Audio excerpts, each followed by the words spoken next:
محترم حضرات، جب تقریروں کا سلسلہ چل ہی پڑا ہے تو کیوں نہ اس سلسلے کو اور آگے بڑھا کر اس کی کڑیوں کو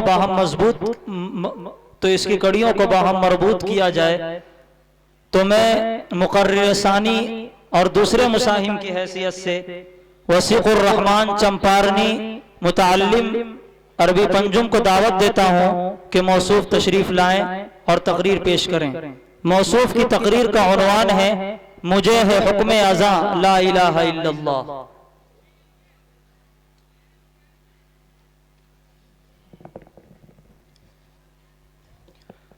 السلام علیکم ورحمۃ اللہ وبرکاتہ۔ الحمد للہ رب العالمین والصلاة والسلام علی سید المرسلین وعلی آلہ واصحابہ اجمعین، اما بعد۔ اسٹیج پر تشریف فرما معزز و موقر علماء کرام، معزز سامعین اعظام اور محترم حضرات حکم صاحبان، آج کی اس نورانی محفل میں میرا موضوع سخن ہے مجھے ہے حکم ازاں لا الہ الا اللہ۔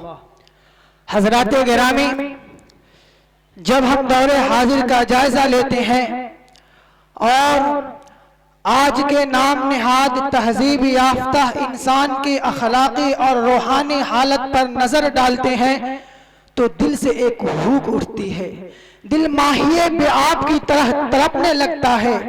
درد ہوتا ہے کہ تہذیب و تمدن کا دعوے دار انسان، علوم و فنون کی بلندیوں پر براجمان انسان، جدید دور کی سائنسی ترقیات پر ناز کرنے والا انسان، ایجادات و تحقیقات کی فضاؤں میں پرواز کرنے والا انسان، کائنات کی وسعتوں کو سمیٹنے والا انسان آج روحانی پستی کا شکار ہے، اخلاقی زوال سے دوچار ہے۔ کتنا بدبخت ہے وہ انسان جو اپنے افکار کی دنیا میں سفر نہ کر سکا اور اپنے وجود کی تلاش نہ کر سکا۔ فضاؤں کو کھنگال ڈالا، خلاؤں کو مسخر کیا، ہواؤں کو قید کیا، شعاعوں کو قید کیا، حقائق کا انکشاف کیا، سب کچھ کیا، مگر ڈھونڈنے والا ستاروں کی گزرگاہوں کا، ڈھونڈنے والا ستاروں کی گزرگاہوں کا اپنے افکار کی دنیا میں سفر کر نہ سکا۔ عزیزان ملت، ہونا تو یہ چاہیے تھا کہ عصر حاضر کا انسان دور ماضی کے انسان کے مقابلہ میں زیادہ حق پرست ہوتا، دینداری میں بے نظیر ہوتا، اطاعت رب میں بے مثال ہوتا، خوگر عبادت ہوتا، جبل استقامت ہوتا، پیکر تسلیم و رضا ہوتا، اور کائنات میں بکھری نشانیوں کی حقیقت و افادیت اور اہمیت و ضرورت کے بعد وہ پکار اٹھتا، ربنا ما خلقت ھذا باطلا سبحانک فقنا عذاب النار۔ یہی عقل و خرد کا مطالبہ ہے اور یہی انسانی فطرت کا تقاضا ہے، مگر افسوس صد افسوس، آج کا متمدن ترقی یافتہ انسان تو عصر جاہلیت کے اجڑ گنوار اور وحشی انسان سے بھی گیا گزرا بن گیا ہے، وحشی درندہ سے بھی بدتر بن گیا ہے۔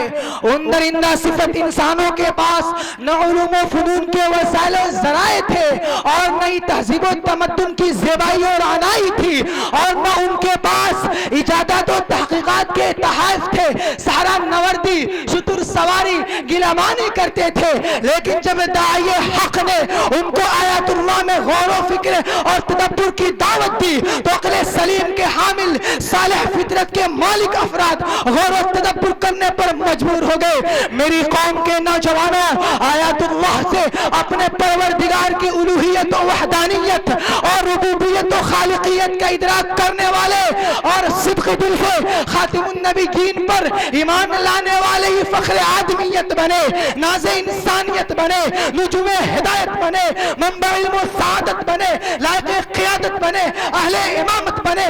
کہاں یہ حال تھا کہ جب تہذیب و تمدن سے نہ آشنا تھے، اور کہاں یہ انقلاب کہ سعادت و ہدایت کے محور بن گئے۔ کہاں یہ حال تھا کہ جب خود اپنی پہچان نہ تھی تو دنیا نے ان کو پہچاننے سے انکار کر دیا؟ کہاں یہ تغیر کہ جب اپنے رب کو پہچان لیا تو دنیا نے ان کی امامت و قیادت تسلیم کر لی؟ جب رب واحد کی معرفت نہ تھی تو معبودان باطل کے سامنے سر نگو تھے، اور جب خدا واحد کی معرفت حاصل ہو گئی تو بت شکن بن کر ابھرے اور دنیا کے صنم قدوں کو توڑ ڈالا۔ ذرا مجھے بتاؤ تو صحیح، ترقی کے مالک کون؟ وہ یا یہ عصر جدید کے بے دین افراد؟ ملت اسلامیہ کے پاسبانوں، آج کا سب سے بڑا المیہ یہ ہے کہ فرعونیت زندہ ہو رہی ہے۔ ہر طاقتور زبردست انا ربکم الاعلی کا اعلان کر رہا ہے، نمرودیت پروان چڑھ رہی ہے، ہر طرف الحاد و ارتداد کے شعلے بھڑک رہے ہیں، خدا بیزاری انتہا کو پہنچ چکی ہے، اخلاقی زوال، روحانی زوال، دینی زوال، علمی زوال ہر چہار سو پھیل رہا ہے۔ انسانیت جاہلیت کے دور میں جا رہی ہے، ضلالت کی راہ پر چل رہی ہے، اللہ کی زمین پر بغاوت عام ہے، اللہ کی نعمتوں سے بہرایاب ہونے والے، اس کی قدرت کے خزانے سے فائدہ اٹھانے والے اصنام پرستی میں مبتلا ہے۔ آج ہوا و ہوس کی پرستش ہو رہی ہے، دولت و ثروت کی پوجا ہو رہی ہے، جاہ و منصب کی عبادت ہو رہی ہے، زیر دست زبردست کی چوکھٹ پر سر نگو ہے، پوری دنیا صنم قدہ ہے، شیطانیت اپنا جال پھیلا چکی ہے۔